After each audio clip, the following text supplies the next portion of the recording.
Christ in me. Mystery of the gospel is Christ in me, Christ in me.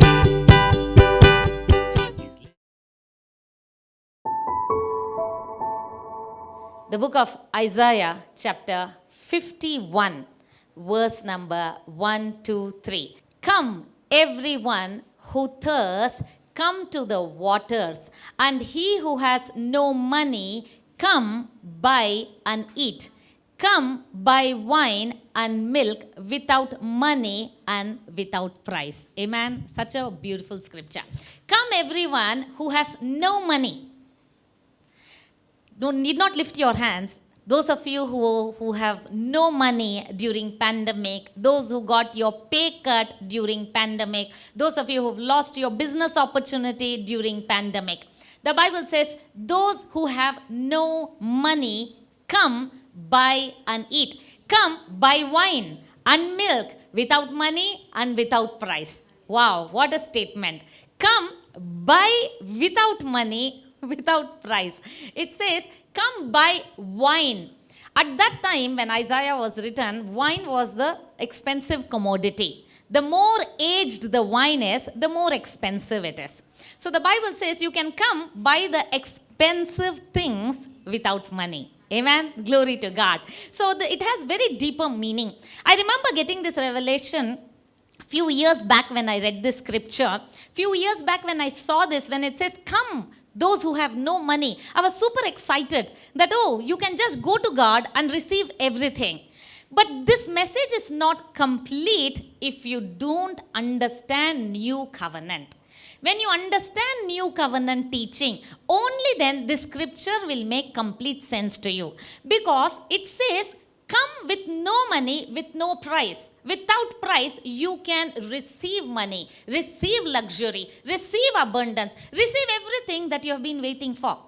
Why without price? Because someone else has paid the price. Amen. Because Jesus has paid the price. He became poor and has made you rich. Amen. Now that he has paid the price with his precious blood, you don't have to pay your price. You don't have to sweat blood. You don't have to sweat and struggle to become rich. You don't have to work hard and harder to become rich. God is saying, you come to me. You come and you receive things what I have made it available for you. What a powerful scripture. Come, those who have no money. What a news the world is waiting to hear this morning. Economic turmoil is happening. Companies are shutting down. Companies are laying off people. There's a lot of employment issues. People have lost their jobs, cut in salary. And here, the good news from the Bible. Come, those who have no money, come without money and buy everything from me and eat. Amen. Very powerful. You must understand that Jesus was made rich. Jesus chose to become poor. Jesus was made poor. Jesus was made to be without garments. Jesus was ashamed on the cross. Jesus became poor so that you can be made rich. If you are not made rich, if you are struggling financially, if you are having pay cuts, if your property is in litigation, you are paying money after money to advocates, if a problem running after courts, that is not God's best for you. God never wants that in your life. God wants you to prosper. God wants you to live an abundant life. Amen? Why? Why God wants you to prosper? Why God wants you to live an abundant life? You know why? God said, silver is mine, gold is mine. Everything, all the possession of the earth is mine. Everything on earth belongs to God. Now, if everything belongs to God, that means everything belongs to you. Amen? It is yours, rightfully yours. So you are the heir to the throne. You are the heir to the inheritance that God has made it available for you. So you cannot be struggling. You cannot be poor. If you are poor, you are struggling, you're meeting your needs bare minimum, and you are waiting from first of every month to bare minimum, move on till 30th of the month so that your salary is able to pay all your bills, you are struggling and meeting your needs, that is not the heart of God. That is not what God has provided. Today, you must know this truth. The more I preach on healing, you have faith for healing. The more I preach on communion, you have faith and revelation of communion. The more I preach on prosperity, you have faith to receive your prosperity. If this is the word of the Lord for you, God wants you to receive your prosperity. Amen. God wants you to have financial dominion. Amen. In the book of Luke chapter 4, verse number 18. I'll go to that and come back to this verse 3.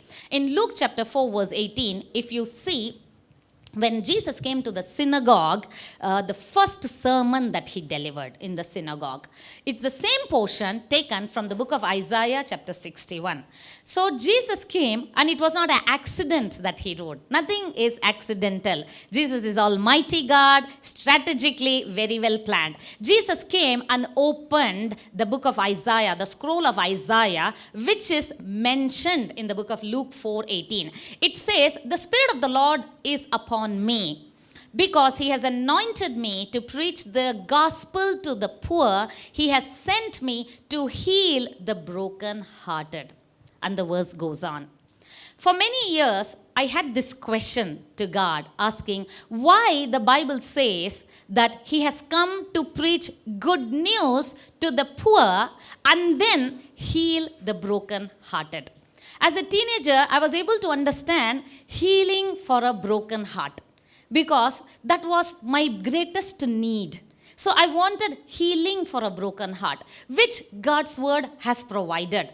And that was such an amazing thing. That was my turning point to come to Jesus, because I received healing to my broken heart. I never wanted to see the sunrise next day, so wounded, so broken. And I found the righteous right hand of God came and touched the broken heart. That brought me closer to the Lord. But after years, when I saw this scripture, it says, "I have come to preach the gospel to the poor." I said, "God, why didn't you put healing to the broken heart in the first place and gospel to the poor in the second place? Why prosperity is given first in order?" Because if there is something in order in the scripture, then it is of great importance. Amen. There is a reason behind it. Nothing is accidental in the Bible. When the Bible says gospel to the poor, I saw that in Greek. The poor here is not just talking about someone poor in the spirit, someone who has no knowledge of God. It is also talking about poverty. It is talking about financial poverty, someone who's struggling in his wealth, in his finances. So the scripture and the gospel is very clear, that preach the good news to the poor. Let the poor be made rich. That is the first thing. And second thing is healing. What a order. Why this order is given? So as I was asking the Lord and meditating, God, why you have placed prosperity as first thing? You have come to preach the prosperity to the poor, and then healing is placed second. Why not this first? Holy Spirit gave me this powerful revelation on this scripture. Holy Spirit told me that when you come to God, anytime you come to God, the first place for you to receive anything from God is that you must have faith. God has made everything available. Everything made it possible. To receive anything from God, what we do? We need faith. Faith is our currency. Faith is the one which makes the transaction complete. So we express our faith to receive from God. Now, when the Bible says, may you have faith for your prosperity. First thing is prosperity. Why? If you don't receive your prosperity, hear me, if you don't have faith to your prosperity, you will not have faith for your healing. Very big word, very big statement. If you don't have faith for your prosperity, you will not have faith for anything. Why? How do I say this? So God has made this very clear. Jesus told these words. He gave a beautiful parable in the book of Luke chapter 16. The whole parable, you can read it at home. You can write it down. Those of you who are writing, mark it. And you can read the portion from verse 1 to verse 13. In the book of Luke, very clearly it says, you can show them the book of Luke chapter 16, verse 11. First you see verse 11. Therefore, if you have not been faithful in the unrighteous mammon, who will commit to your trust the true riches? Jesus is saying, if you're not faithful with unrighteous, money is called as unrighteous mammon. In another version, it says, if you're not faithful in the worldly money, who will trust you? Who will commit to you with true riches? So the scripture is telling me, worldly money is not true riches. And the second thing the scripture is saying, if a person is not faithful in his money, true riches will not be given to him. It is talking about being faithful in little and God expanding that person with much more, giving him much more. Amen. When the Bible says, the beginning of the year, the promise came, lengthen your cords, strengthen your stakes so that you can enlarge your territory. If you want to enlarge your territory, you want to grow bigger financially, you want to grow bigger in your promotion, bigger in your position, you want to grow bigger. Anything you want to enlarge your dreams, your passions, your aims, your ambitions, anything that you want to enlarge, make it bigger. God is saying, if you're not faithful with little, you cannot be faithful with the biggest thing. If you cannot be faithful with the small thing, if you cannot be faithful with 10,000, you cannot be faithful with 10 lakhs.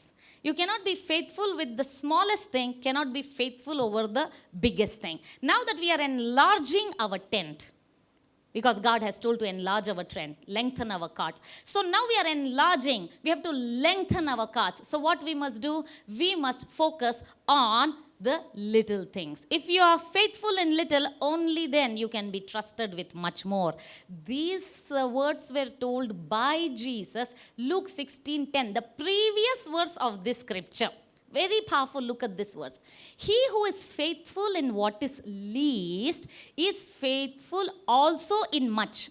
And he who is unjust in what is least is unjust also in much. So what is the thing that it is talking about? What is the little thing, the least thing that the scripture is talking about according to Luke 16? What is the least thing? The least thing according to the scripture is money. It is calling it as unrighteous mammon. So if a person is faithful in money, that means he is going to be faithful in other things. How do we verify a person's faithfulness? How do we verify if a man has got faith in God's word? How do we verify that he really loves God? Jesus said, if you love me, keep my commandments. So how do we know a person truly loves God? If he keeps the commandment. What is the commandment? The commandment is you have to be faithful in little. Now what is that little thing? That little thing is money. If a person is not faithful in money, that means the Bible says that person cannot be trusted with bigger things. What a big statement. Now little thing is money. Now let's go back to the book of Luke chapter 4:18. Now here it says, I have come to preach the good news to the poor. So if you have received the good news to the poor, if you have received your prosperity, you have exercised your faith for prosperity, that means what? You have been faithful in that little. You have had faith for your money. If you have faith for your money, then you have faith for other things. The second thing, healing, for other things. So now, how do we express our faith? How I measure your faith? People say, I have faith, Pastor. I come regularly Sunday to church. I have faith, Pastor. How do we measure a person's faith? Measuring a person's faith. Bible is very clear. Faith without action is dead. If there is no action from that person's end, that means that faith is a mental assent. His heart is deceiving him. His heart is saying, you are believing, but actually he is not believing. So now how do we express our faith when it comes to money? By action. What is the action? Now let's go again back to Isaiah chapter 55, verse 1. It says, those who have no money, come. Now first thing what you have to receive, faith for your prosperity. Now how do you receive faith for your prosperity? Come, buy and eat. Come to me, those who have money. What is the instruction the Bible gives? Verse 2. Why do you spend your money for that which is not bread and your labor for that which does not satisfy? Listen diligently to me and eat what is good. Wow, what an answer. How to become rich? You go tell this to a financial expert, he will tell you are crazy. He will tell, what are you talking? You are not telling me to invest in equity or debt or buy the gold. Gold price is dipping. Pastor, you should give advice to the church to buy gold, invest in gold because gold is dipping, right? But the Bible says, no. Listen, first you come. What is the first step to prosperity? Listen diligently. Let's follow the ways of God. Let's not follow the ways of finance minister or any expert. It says, listen. If you want to become rich, come to me. And first thing, what do? Listen. If you listen, what will happen? You will eat what is good. It is not saying you will buy organic food and you will eat what is good. It is not saying your money is going to buy healthy things and you will eat what is good. The Bible says, if you listen, you will eat what is good. Amen. Third verse, very powerful, third verse. Incline your ear and come to me. Hear that your soul may live. My goodness. The same advice. Incline your ear. First thing that God wants you is to listen carefully. Pay attention to my words, my son. It says, incline your ear and come to me. Give your ear before you could give your heart. Amen?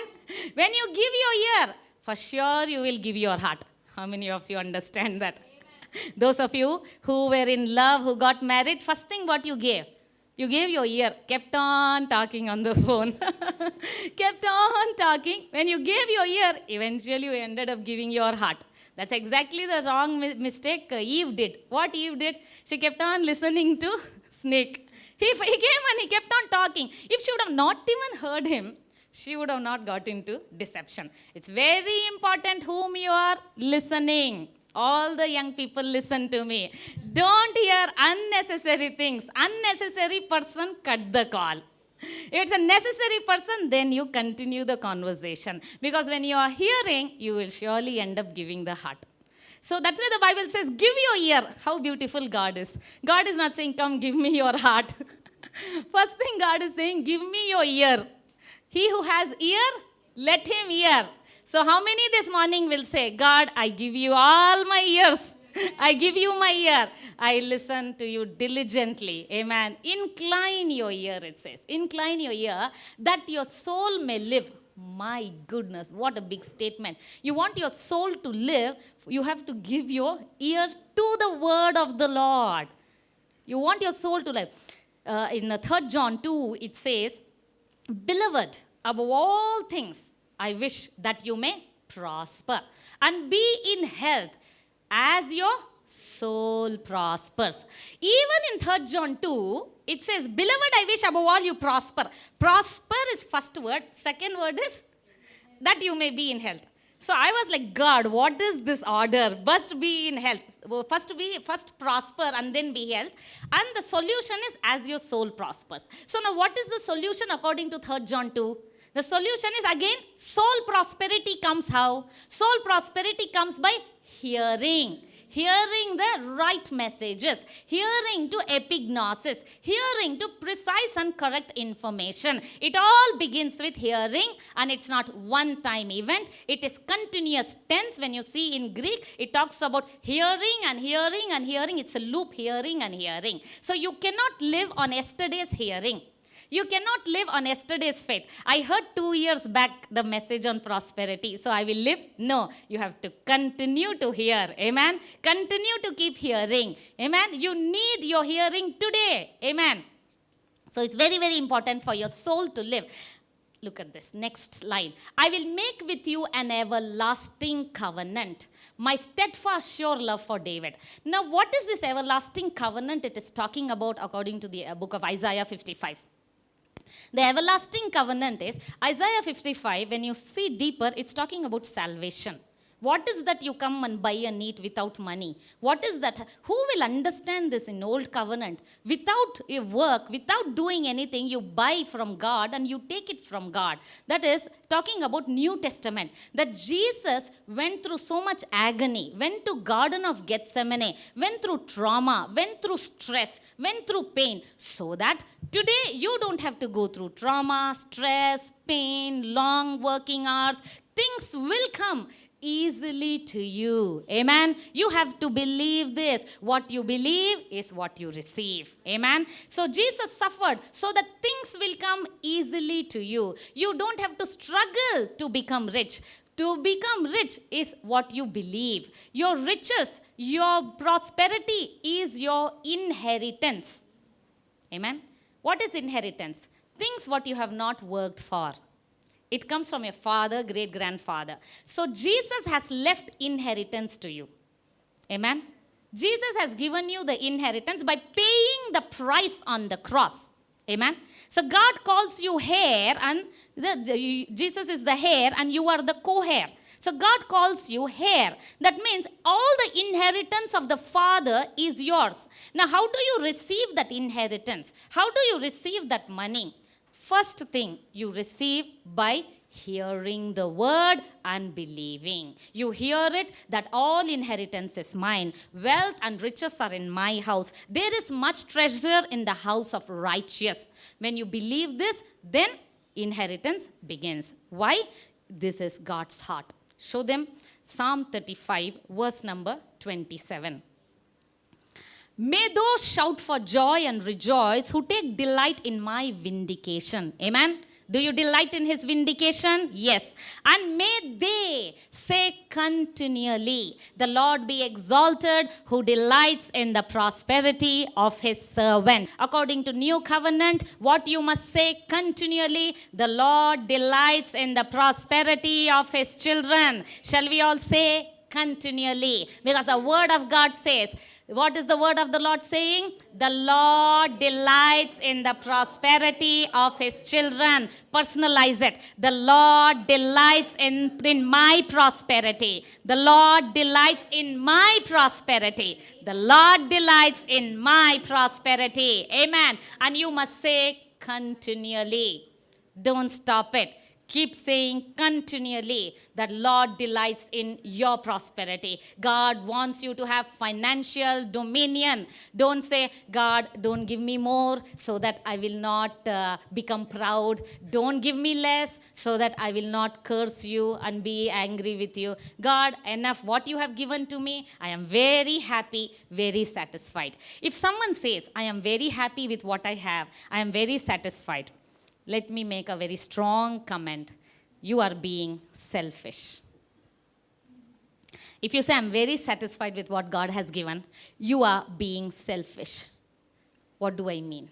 How can you be satisfied with just what you have? If you have more, you can be a blessing. Amen. You are blessed to be a blessing. You are seeing so many people suffering. If you have the money, you can go and give to others. You can advance the gospel work. Amen. You can hire every TV channel for this good news to be preached. Amen. So you cannot live with the amount that you have. You cannot live with the position that you have. You must rise to top and have financial dominion. This is the truth. This is the word of the Lord. Amen. Because God delights in your prosperity. Jesus did not come and say that you live mere by and by. Jesus said, I have come so that you may have life and life more abundantly. Abundant life. That means abundance in your grocery. Abundance of vehicles. Amen. Hallelujah. Abundance. Hallelujah. Abundance in your jewelry. Abundance in your clothing. Abundance of people in the church. Abundance of the church technology. Abundance of the assets and the needs for the church to be met. This is the heart of the Lord. Abundance in your house. Amen. All the gold is dipping so that it is in your house. Abundance in your house. This is the heart of the Lord. Amen. You cannot live with two clothes, with one vehicle, with something. When you open your wardrobe, it should be abundance. When you go to your garage, you must think, which vehicle shall I take and go to church? Abundance. That's what Jesus said, abundance. When you go look your jewelry, you must think, what I should wear? There is so much abundance. And someone, you look at them, they don't have, oh, I have so much. Please take it. Have it. I have 2, 3. How many vehicles I have? I can give you one freely. Take it. Abundance. God has called you to be a blessing. Amen. How can you be a blessing if you don't have money? If you are lacking, if you are struggling, if you are not able to meet your needs, how can you be blessing to the house of God, to the people of God, to your neighborhood, to the world? You know, in the times of Abraham and Abimelech lived contemporary. They lived at the same time. Abimelech was king and Abraham was a covenant man. And the Bible says Abraham was richer than Abimelech. Amen. So today, who are you? You are a seed of Abraham. You should be richer than the political person in the government. You should be the richest individual that you will lend to our government. Amen.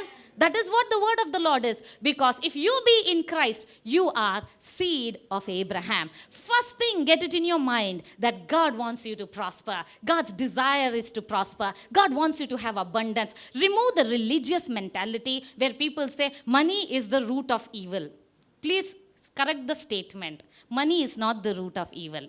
Love of money is the root of evil. We don't love money. We love God. Amen. Because we love God, we love His people. So we want money to give money to His people. Amen. We use money to make friends. We don't use friends to make money. Amen. Hear me again. We don't use friends to make money.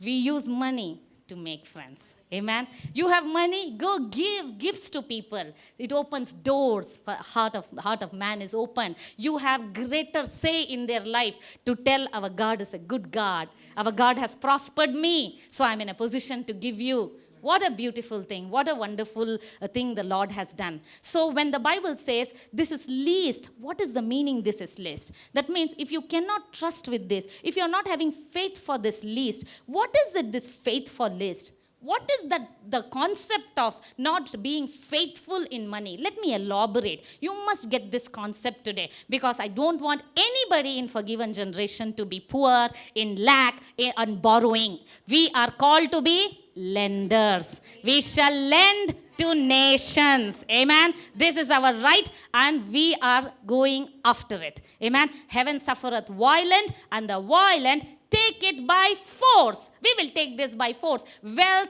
of the wicked, it's stored up to come into our house. Stored up for righteous. Amen.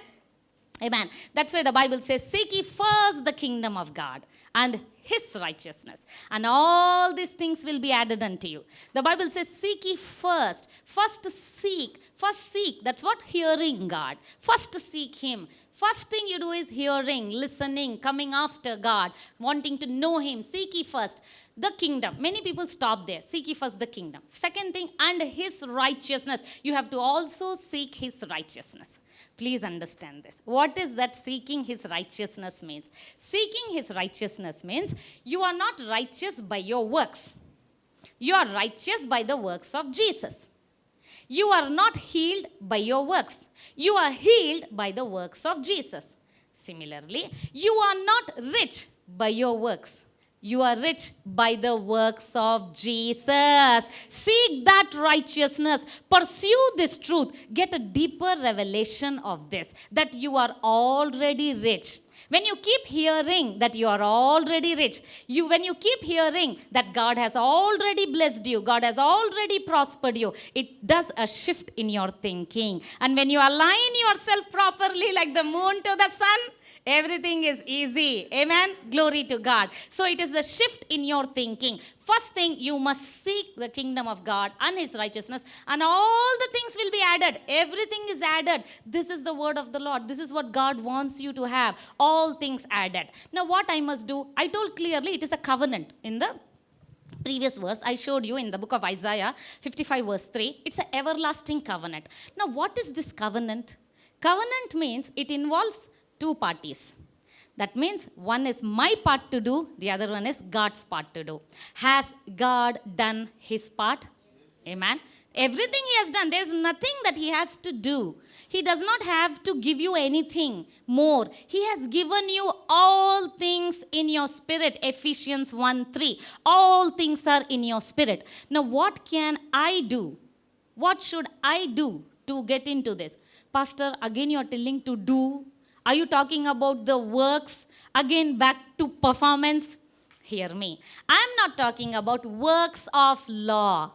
I'm talking about works of faith. You have to do works of faith. Why? Faith without action is dead. If you say, I have faith, and if you don't do, that means that faith has no use. That faith is of no effect. Faith without action is dead. So you must have the action to your faith. So what is the action? Are you ready to do your part? Part of the covenant? Now show them Isaiah chapter 1 verse 19. Now God wants me to prosper. God has made covenant. Now how do I get the benefits of the covenant? By Isaiah 1:19. If you are willing and obedient, you shall eat the good of the land. First thing what it said, listen. If you listen, you will eat. Now after listening, continuation is here. You should not be only the hearers of the word, be the doers of the word. Now that you heard what you must do, you shall obey, be obedient to the word of the Lord. Show them the book of Deuteronomy, in line to this scripture, Deuteronomy 29:9. Therefore, keep the words of this covenant. Now, which covenant we are in? New covenant, grace covenant. Amen. Now that we are in grace covenant, and do them that you may prosper in all that you do. Amen, amen, amen. So in grace covenant, what is the first thing that you do? Seek ye first. You come to Jesus. When you come to Jesus, he has made everything easily available. Amen. I remember Jesus, when the disciples were fishing in the boat, Jesus is dead, he rose from the dead. These people have lost their hope. They thought, okay, now the Messiah is no more there. Let me go back to my old profession. They have gone back fishing. They have gone back fishing and to make money. What Jesus is doing at the seashore, Jesus took the fish and Jesus made the breakfast ready. I really like that portion. Jesus takes time to cook breakfast. I love that. Those of you who cook in the morning, you have amazing scripture to encourage you. Jesus cooked breakfast. Amen. Jesus loves, love serves. Amen. So now Jesus cooked. Now when Jesus cooked, the other day I was cleaning fish in my house and I was thinking, it is so much of work. Cleaning. And I remembered, this is exactly how Jesus would have done, right? Cleaning, and then he would have made sure that all the dirt is taken out, put the water, put the salt, and then I don't know what spices and masalas that Jesus used, but the Bible says he roasted, and then he gave it. What these people had to do, the fishermen, the disciples, they came, and Jesus said, come, hurry up, come, eat your breakfast. It is ready. Somebody washed it. Somebody caught the fish in the first place. Somebody washed it. And third thing, it's cooked, roasted. I'm sure that would have been the best meal. Jesus is the best chef, right? It would have been the best fish in the world. So Jesus cooked. And then the disciples are eating and they are astonished to see Jesus. So when I was doing this chore at home, I was thinking, Jesus cleaned. Jesus worked. Jesus made everything ready for me to just come and eat. Come to me, all those who have no money. So first thing you do is you come to Jesus and sit and eat what is on the table. Amen. He said, come to the table. Come and feast at the table. He has made it ready and placed it on the table for you. You must understand this. You don't struggle to become rich. You are not striving to become rich. First, you must know Jesus has made the fish ready. Your job is to just come and eat. That means what? You are already rich. Please take what rightfully belongs to you. Amen. It is very deep. Please ponder on this. Think this. Understand this. You are already rich. You're not trying to become rich. You are already rich. You must get this truth. If you say, I'm trying to become rich, I'm trying to get the job. If someone say, Pastor, I'm without job and you're telling me I'm already rich. Your without job is your current situation. That is not the truth. It is a fact which is going to change. The truth is you are already rich because you are seed of Abraham. Amen. The inheritance of God is yours. So what you do, you come to Jesus. You give your ear to Jesus. Second thing, what do? I showed you from Isaiah and Deuteronomy. You must do. Be obedient. Do the works of faith. What is the work of faith? What Bible says in the book of Luke 16? The one who's faithful in little. I'm going back. That is my foundation verse for today's message. So the one who's faithful in little shall be faithful with much. If you give to God, when you give your tithe, when you give your offering, when you give your seed sowing, that means, show them Luke chapter 16 verse 10. That means that person is faithful in little. He who is faithful in what is least. If you're giving to God, why? The Bible says, Luke 6, give and it shall be given unto you. Amen. You are the seed of Abraham. What did Abraham do? Abraham gave his 1/10. Abraham gave tithe. When Melchizedek, the high priest, came, the shadow of Jesus, Melchizedek, the king of Salem, when the king of Salem came, what happened? The king of Salem, Jesus, Melchizedek is a shadow of Jesus. So Abraham gave his 1/10. From there on, all the children, the descendants of Abraham, followed Abraham's principle of tithing. Today, if you say, I am the seed of Abraham, and if you are not tithing, that means it is faith without action.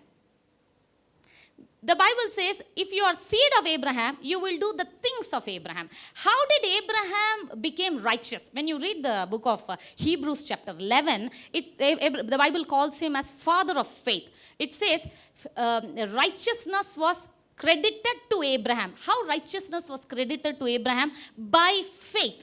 Now, how righteousness is credited to Grace Covenant people? By faith. We are righteous by faith. That means we have to do what Abraham did. Amen. So what Abraham did to be rich?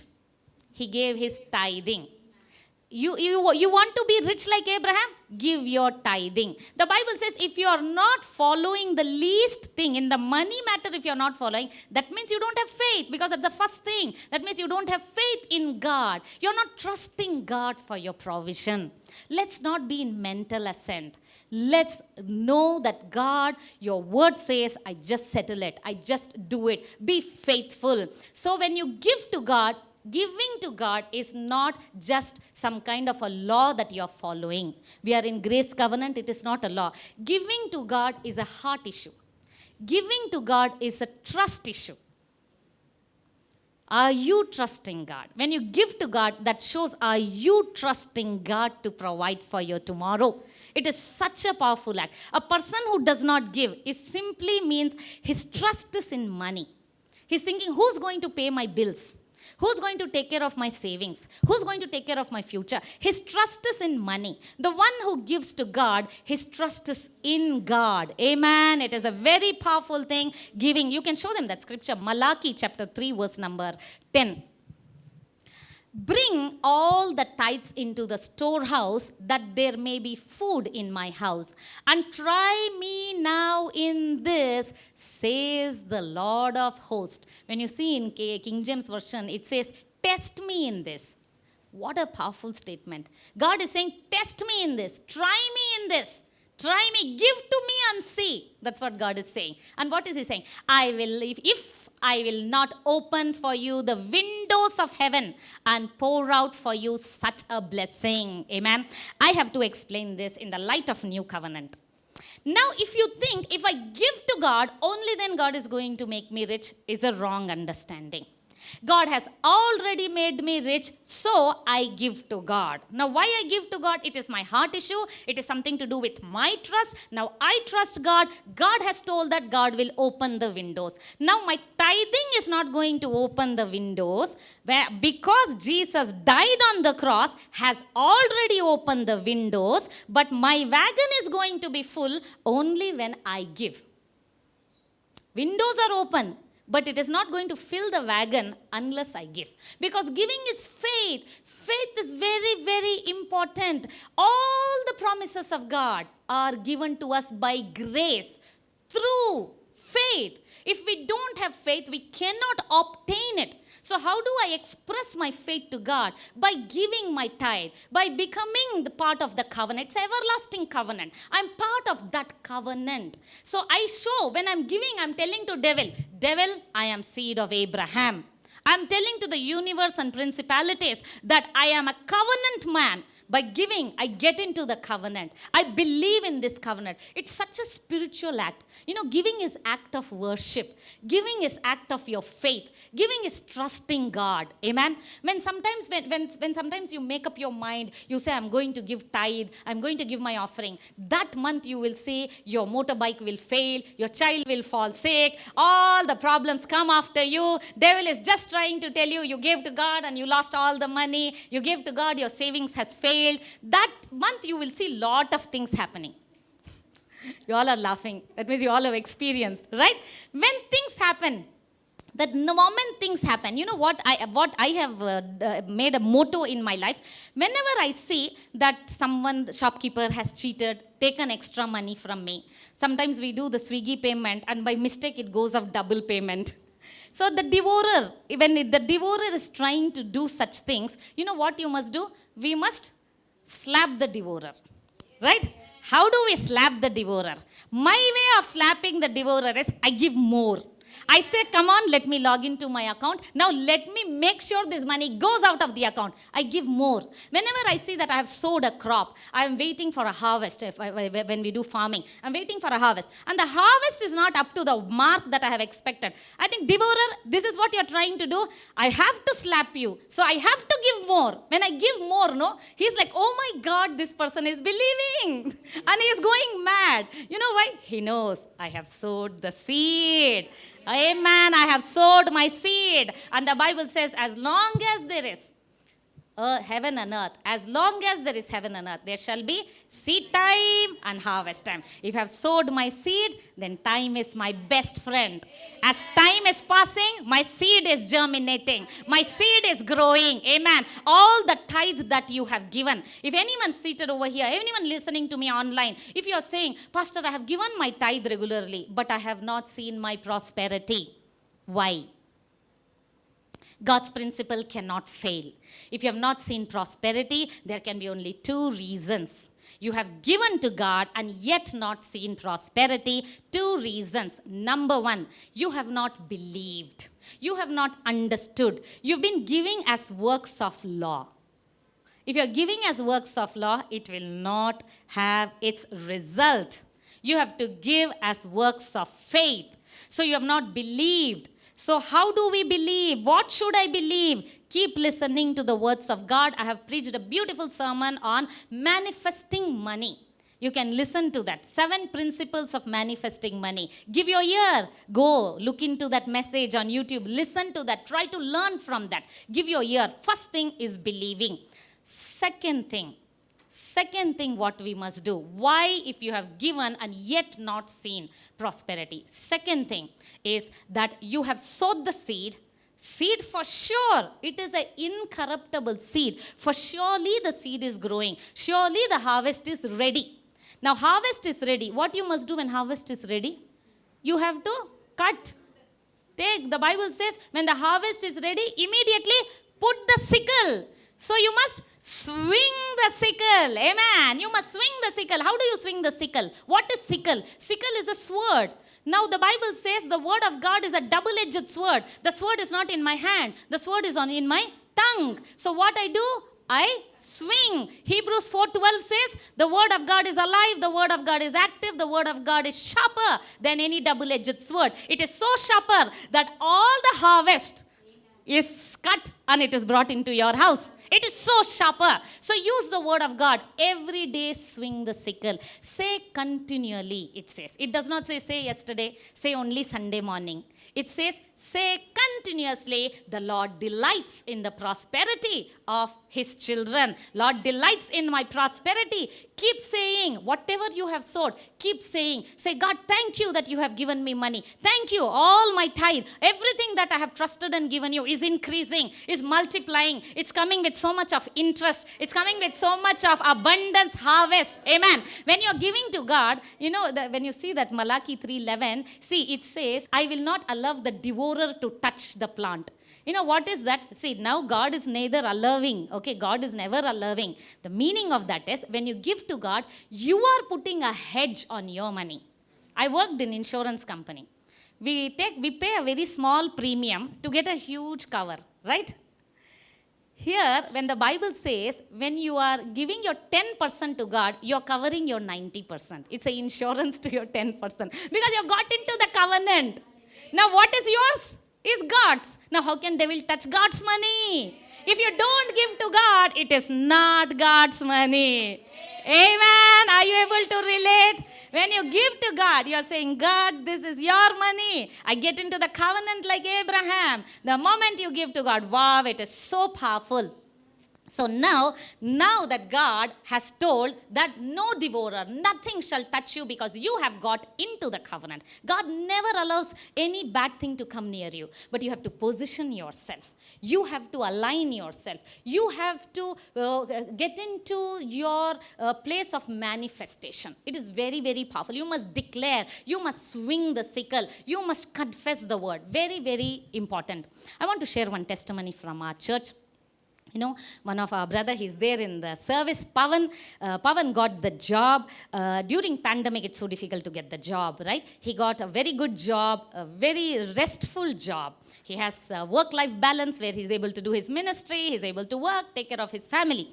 So now, during this, when he got this job, after a couple of months, he got to speak to his friends. While talking on the phone, his friends told, I have got this salary, this is my package, this is my salary. So he felt very discouraged because their salary was more than his salary. He said, God, I am a covenant man. I do the things of covenant. Then how come I have not got? Those of you who are tithing, who are giving, and if you have not seen, number one, it's heart issue, you have not believed. Number two, you have not confessed. So he felt, God, why I am getting less salary? My friends are getting more. Same college, same degree, same class. I have got more marks than them and they are getting more salary. He was a little discouraged. Then immediately he went to YouTube. First thing what you do? Give your ear. He said, let me hear Pastor Priya Abraham's messages. And he heard, declare your future. Very powerful, one of my favorite sermons. Declare your future. After listening to that message, he took his offer letter. He said, I declare my future. I declare the salary to increase. I declare, and he kept quoting scriptures, swinging the sickle. Confession. Now, hear me. We don't confess to become rich. We confess because it is already ours. We have believed. Therefore, we have confessed. Without believing, you confess, it is not going to work. First, we have to believe and then confess. Now, he believed and he said, it is mine, and he quoted all the prosperity scriptures. Lo and behold, not even a month. Next month, salary is credited, and he is very shocked to see his salary is increased. So much more it is increased. 50% more than his regular salary. He thought it's an accident. So he called up the manager and he said, ma'am, I think by mistake they have credited more salary to me. So his manager told, no, I think you have not read the mail. A mail had come to all the seniors. It will be rolled out to everybody today. That the pay scale is completely revised to all the employees in the organization, and salary is increased just in 1 month's time, because one man believed, one man declared, confessed. So God changed the policy of entire organization. He has become a blessing to the company, even for others to get more salary. Amen. And then he goes to office and he sees the salary is revised. He's super excited. He came and he gave me this testimony. Amen. How amazing. It is possible for anyone. Anyone who's waiting for your salary to increase, anyone who's waiting for your job, anyone who's waiting for business opportunity, do not zip your mouth. The power is where? Is the power in the hand of devil? Where is the power? The power of life and death is on your tongue. Use your tongue and send the scripture. Keep saying, wealth and riches are in my house. Whatsoever my hand does, it shall prosper. And don't doubt it. Amen. Don't have negative confession. Don't say, I don't know, pandemic, I have lost job, I don't know, things are not going on well, all schools are shutting down, all business are shutting down. Don't say contrary to God's word. You're confessing something, and then if you say, I am believing, how is it going to work? You say, I give my tithe, I am believing. And immediately next minute you're saying, I don't know what's going to happen next month. Verify. How do you verify? You verify by your action. You verify by your words. Amen. So don't have negative confession. Let the whole world lose the job. Does not matter. Let the whole world be in turmoil. Does not matter. Why?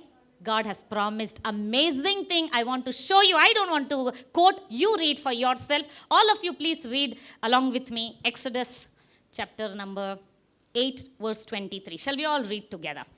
I will make a clear distinction between my people and your people. This miraculous sign will happen tomorrow. Amen. This promise God gave to the people of Exodus. What he said?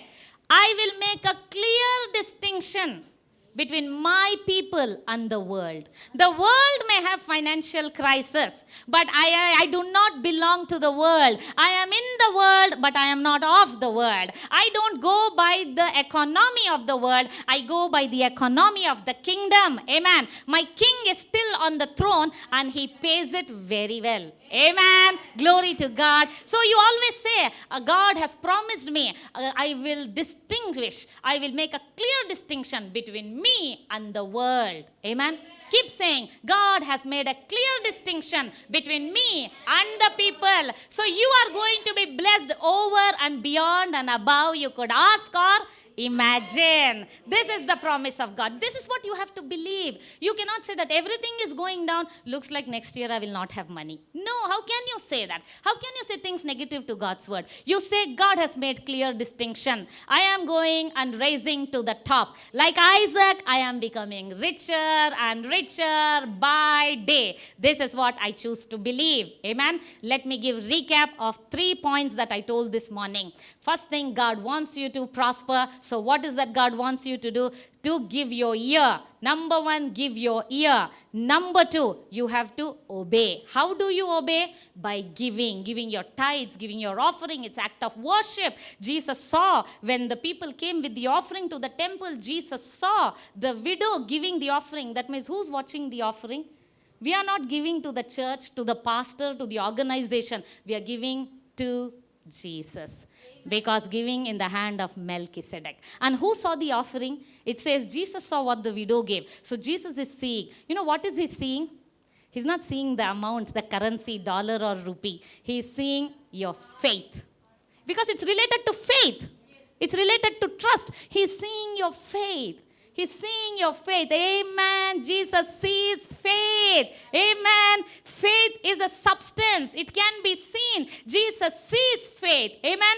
When that blind Bartimaeus came, what did Jesus see? He stopped. He turned. He looked at faith. It was faith. When that woman came with issue of blood, what made her to receive her healing? Jesus stopped and looked. Who is she? What is that stopped Jesus? It was faith. Amen. When the Syrophoenician woman came and Jesus said, no. It belongs to children's bread. It is for children's bread. What was the conversation they were having? Healing is children's bread. What is he saying? It is for the covenant people. So how did she, a non-covenant person, receive her healing? It was her faith. Amen. We always see that faith receives the impossible. Amen. Glory to God. So when you're giving to God, Jesus is seeing your faith. Amen. Because it is impossible to please God without faith. Amen. God is already pleased with you. Don't misunderstand. Because you have the faith of Son of God. Don't think now you don't have faith. You have the faith. Now how do you put the faith into action?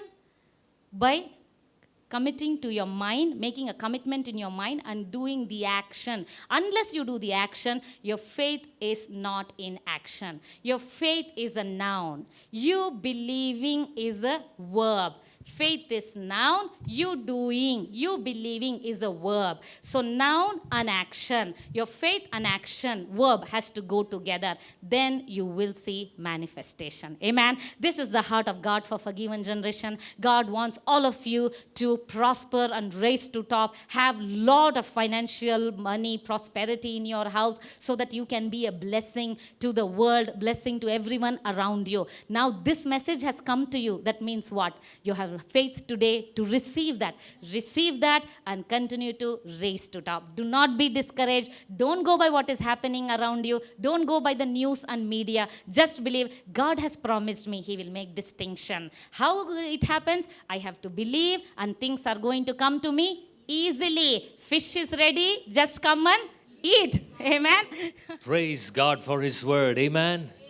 How many of y'all are ready to manifest prosperity? Shout an amen. Amen. So you all are ready to manifest prosperity, right? So I want to just check if it's going to manifest. So what is the first step to manifest prosperity? Amen. Thank God. I'm so happy you got it. Amen. The first step to prosperity is listening. Listening to God's word. And how different is that from the world's standard? How different is it from the world? Because if you go to a man and you say, I need money, he'll say, first come work for me. Right? If you go to a man and he say, I need money, he'll say, first go to work or come to work or come and work for me. But if you go to God and if you say, God, I need money, what is God's response? Come and listen to me. Incline your ear. Listen diligently to me and eat what is good. How easy is that? The world's logic is, give me money and I shall live. That is the world's logic. Give me money and I shall live. But according to the Bible, do you know what King David said? I was shocked. He made the same statement. He said, give me dash and I shall live. Do you know what he said? Don't forget it, okay? Psalm 119, verse 144. The righteousness of your testimonies is everlasting. And then what he said? Give me understanding and I shall live. Man, that's a very big thing. Give me understanding, God, and I shall live. What you need is not money. He did not say, give me a job and I will live. He did not say, give me a title and I will live. He did not say, make me a king and I will live. He said, give me understanding and I shall live. Do you know what's the most expensive thing that is mentioned in the Bible? Do you know what's the most expensive thing? Understanding is the most expensive thing. You know why? The Bible says in Proverbs chapter 4 and verse 7, even if it costs all what you have, in all you're getting, first get understanding. Now, how do you get understanding? How do you get understanding? The entrance of thy word gives light. Amen. Where it has to enter? It has to enter into your heart. How does it enter into your heart? Heart is kind of your treasure room.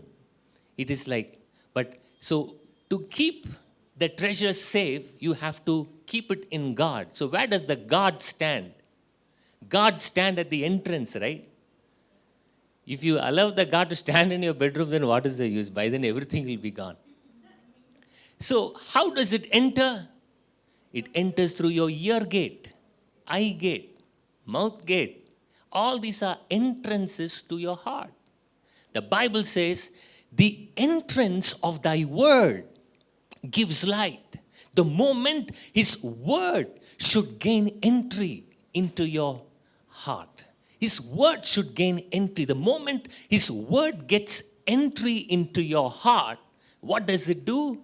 It imparts, it gives understanding. Only the word of God can give you understanding.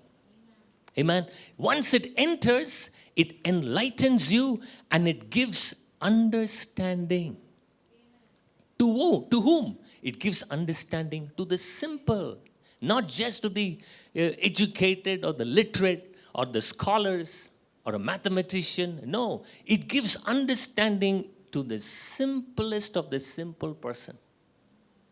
That's how important it is to keep listening and get understanding. Understanding is the most expensive thing. Understanding comes by listening. That's why even to David's son Solomon, when God appeared to him in a dream by night and asked Solomon, Solomon, what is it that you want? Say, and I shall give it to you. What did Solomon say? Or what did Solomon ask? He said, God, give me an understanding heart. Don't forget that. Understanding heart. When it is translated, you see, it is a hearing heart. What did Jesus say to Martha?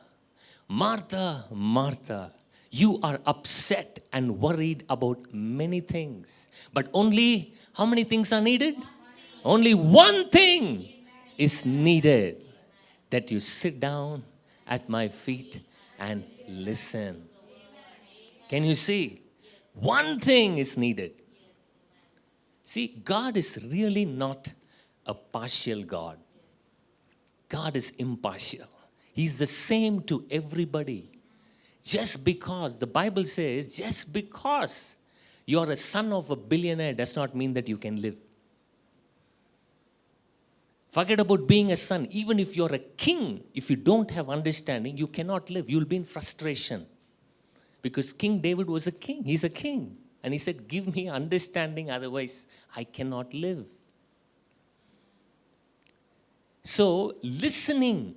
Why did I say God is not partial? Listening is not a transferable responsibility. You have to sit down for yourself and read and listen. You have to sit down. It cannot be transferred. No one can do it for you. You have to do it for yourself. And whoever does it will prosper. Amen. You cannot keep the Bible closed and your ears closed and say God is silent. You cannot keep the Bible closed and your ears closed and say God is not prospering. Are you getting what I'm saying? So powerful it is on what you are listening. As you listen is how you get understanding. And believe me, church, anything that is outstanding always comes by understanding. Anything outstanding, you can be very sure it is an outcome of understanding. Anything that is not so outstanding is because of misunderstanding. Be it not so outstanding in your marriage because of misunderstanding.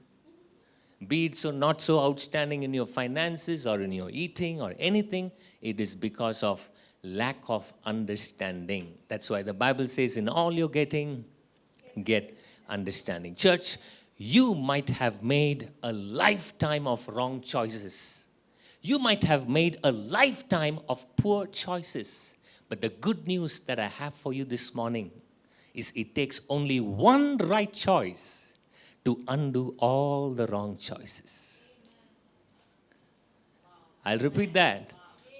You might have made a lifetime of wrong choices.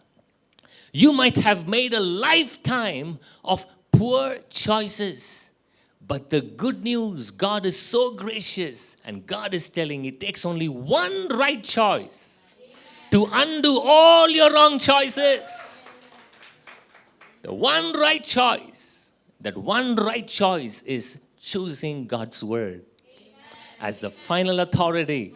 The one good choice that you can do this morning is to give your ear.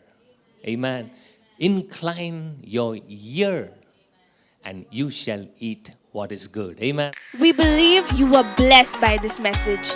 Our vision is to make known the mystery of the gospel, which is Christ in you.